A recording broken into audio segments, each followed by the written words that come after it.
name is Takt.mpLIVE, and I know y'all are extremely surprised to see the game I'm on. I'm on Roblox. Yes, this is my avatar, no question it. But I happen to be playing this game today for a specific reason. It's a unique reason that I kind of forgot to make a video about, but the more I think about it, it's just more funny to me. Like, genuinely, the more I think about it, the more funny it is. Y'all know this is a Roblox game, right? This is a Jujutsu Kaisen Roblox game where you can play as Gojo, Yuji, Hakari, Maito, basically most of the cast, right? But the more I think about this game, like, it's a very simplified game, very easy to get into. It's free as well. But one thing that just makes me laugh every time I think about it is if you look at the player count, hold on. Alright, look, right here. The player count. The player count right now is at 3,005, 36k right now. Which, honestly, is very good for a Roblox game. It's not bad, not bad. Decent player count, and it has 2 billion visits, which is crazy to me. But however, if you do recall, Jujutsu Kaisen actually came out with a game. And it's called Jujutsu Kaisen Curse Clash. The official Jujutsu Kaisen, because this is like a fan-made game. That game has 23 players. Why is the difference between a Roblox game and an official game, by the way, that's like sponsored and everything, so vast? Now, I already know that a bunch of people have a bunch of different answers. That's obviously for different reasons, right? You could say this game is free, this game's on Roblox, it's easier to get into, but at the same time, it's so weird because, like, the game came out in Jujutsu Kaisen Season 2. The peak of Jujutsu Kaisen's, like, popularity. So it makes me question, what went wrong? Like seriously, if you're at the peak of an anime's popularity, right? Everybody's getting sponsored by it. Everyone knows about it. People were hype about it left and right. They was making videos that was getting like, 1,000,000 views each on the game. Why did it still flop? And I think I know the answer. And it hurts to say because once I say this answer, it doesn't really revolve around this game in particular. It revolves around every single game in the gaming anime industry. Like, I can't think of a single anime game that doesn't follow this basic problem. When I mean anime game, I mean anime fighting game. So Sparking Zero, the Storm series, blah blah blah blah blah. Of course, those games are good games.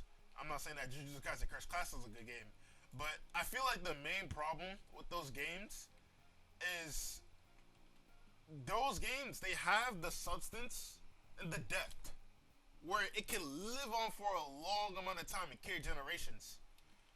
But Jujutsu Kaisen Curse Clash straight up tried to copy that same flow without actually implementing anything deep. The combat was so bad. It was generally so basic, like extremely basic to the point where there was no it was nothing fun to really get into the combat. There was nothing really incentive to trying harder. It was all just the same thing, but copy and paste it with a different character.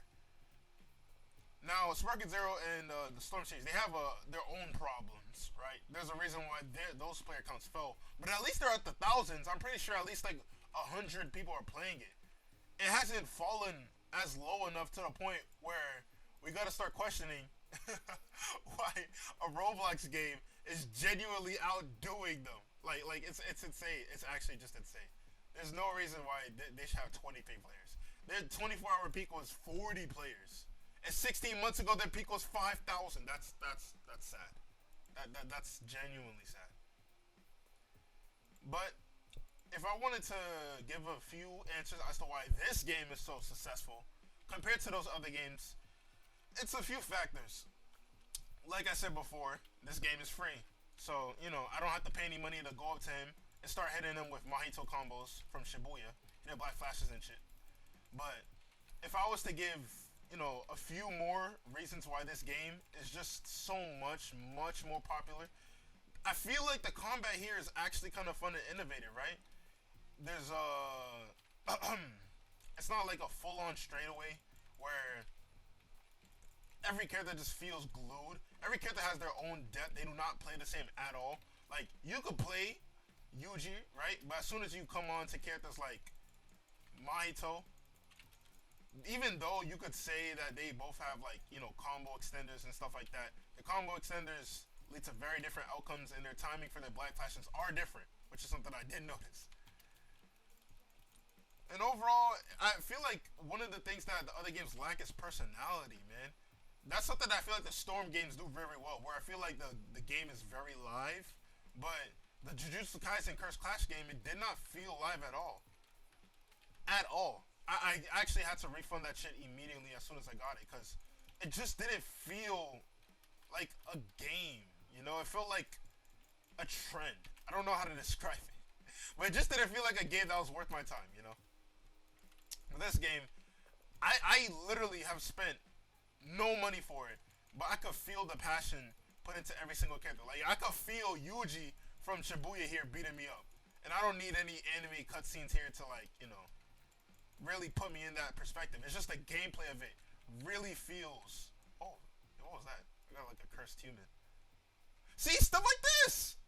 I murk a person, I could put a cursed human, and now he turns into like a wall or something.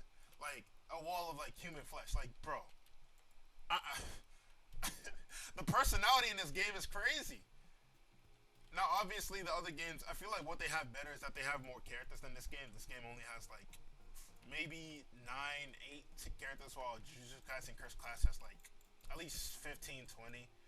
But I just feel like each character here feels really unique.